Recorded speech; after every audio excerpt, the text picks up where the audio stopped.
everyone, this is KJ Vlogs, a Filipino reactor based here in Quito, Saudi Arabia, and welcome back to my channel. Agad-agad, punuin natin to ng Kimpo for today's video because August 1. Dapat Kimpo talaga.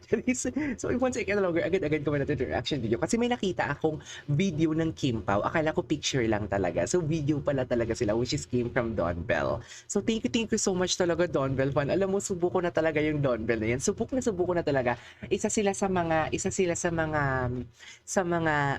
fan base ang Don Bell Empire, Don Bell Warriors. Isa sila sa mga fan base na very respectful, very mabait. Kaya wala akong masabi talaga sa kanila. And of course, I really love Don Bell because napaka-genuine talaga. Napaka-genuine talaga ng kanilang what do you call this? Kahit hindi man nila inaamin, hindi naman sila hanggang ngayon, hindi pa sila umaamin. Pero nakikita sa mga concert ni Bella pagtawag na babe, mga ganun. Dapat si Don, oh my God, Kim Pao ang gagawa na ito ng reaction video. Kinikilig ako sa Don Bell. Basta, I really love Kim Pao, Don Bell. I really love also Francet. Gusto ko yan sila. And also Kat din, gusto ko din yan sila. Pero subuko na talaga yung Don Bell. Wala talagang toxic sa kanila. May nakikita akong mga fake news peddler din. Pero wala, iilan lang talaga. Pero may mga sa comment kasi ng Kim Pao talaga, ang dami talagang evils. Ay, kaya Kim Pao, okay lang na ganito ang ibigay mo sa amin kahit hindi nyo sinundo sa airport and everything.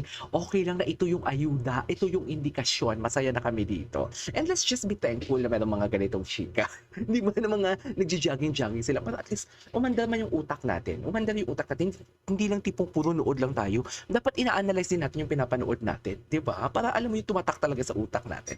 So I won't say any longer, agad-agad gawa natin ito ng reaction video. Early run Kimpa with Sir David in California. Di mo kaya. Si Paolo nga, wait lang, ang puti ni Paolo, hindi mo kaya. Asa si Kim? Nakita si Kim sa kanya? Ay, si Kim sa likod. Feeling ko sinasabi ni Kim, ano, napagod ka na? Bilisan mo na, bumili ka pa kasi ng kape. Halika na. Ba't ka napapagod? Hindi pa tayo tapos sa training natin or hindi pa tayo tapos sa jogging natin. Pero can you believe that? Bakit pati sa California nang jogging kayo? Na dapat igala nyo na lang yan. Kahit nga doon din sa Dubai, yun, di ba? Na dapat sa Dubai maintindihan ko kasi, okay, maybe because bored sila, maybe because mainit ang Dubai during that time, gusto nilang pagpawisan talaga sila ng malala.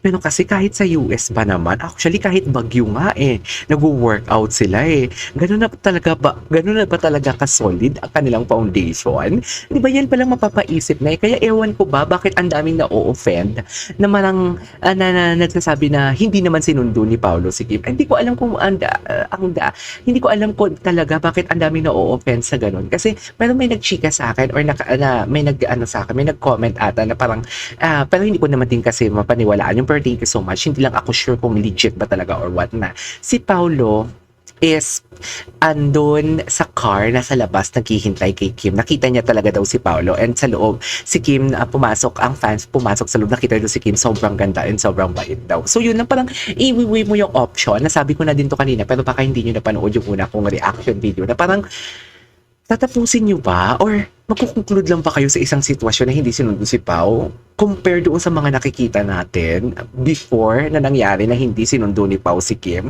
Hindi po nag-jogging sila kahit magbagyo, magkasama sila. Alam mo yon, yung sobrang sweet nila. Yung tupong, alam mo yung ang lambing-lambing ni Paolo kay Kim na nanghihina siya sa mga BTS ng Waswang Secretary Kim. Alam mo, ganyan talaga yung tao, no? Nakakalimutan yung lahat ng magagandang nangyari sa isang pagkakamali. Di ba? Parang ganon. So, dapat hindi ganon. Di ba? Dapat happy-happy lang tayo. Pero at least, gusto ko tong ayuda talaga ng Don Bell fan. Ang puti ni Paolo. Pati ba naman sa US talaga? Na instant igala nyo na lang o ipahinga ni Kim. Ganda ni Kim. Ito si Pao. Gwapo ni Pao.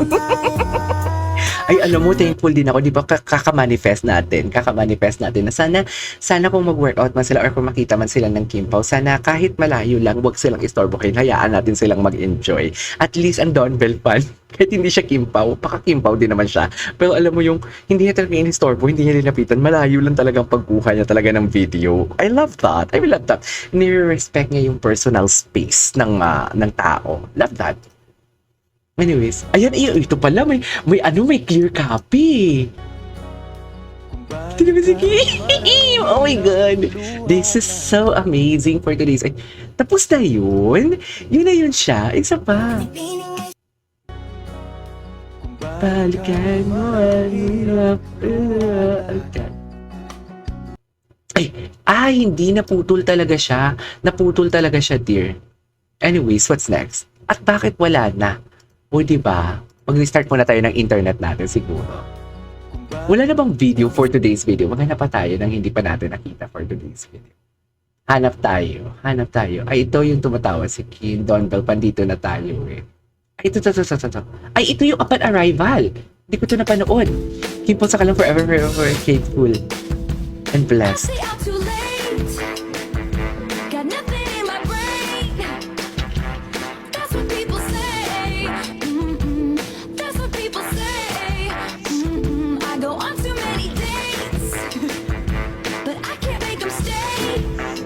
Okay.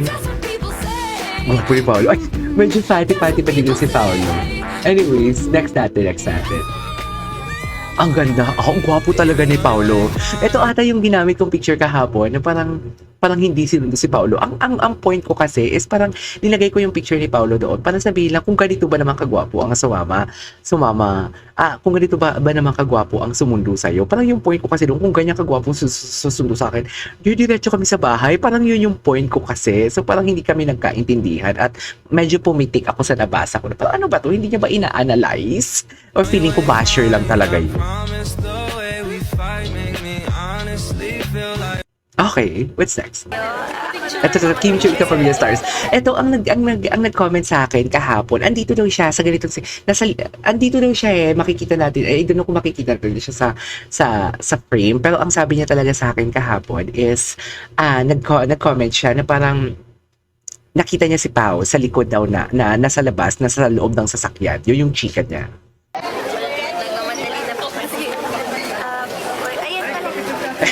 Aligagasikin. Imagine aligagasikin pero nakasmile ka pa. This is one thing that I really love about her talaga. Aligaga ka na pero nakasmile ka pa.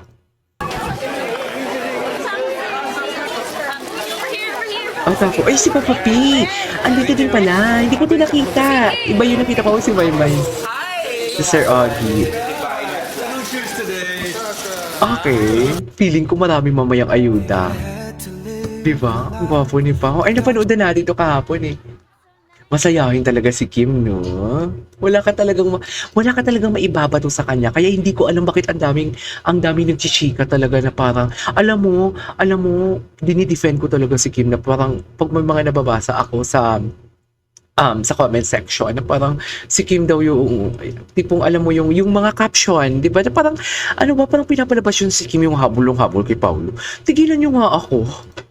Knowing Kim, no? Hello? Okay, tapos na talaga. Alright, there you go guys. That is our for today's video. Our Kim Pochitsa compilation. This is KJ Vlogs and see you on the next vlog. Bye!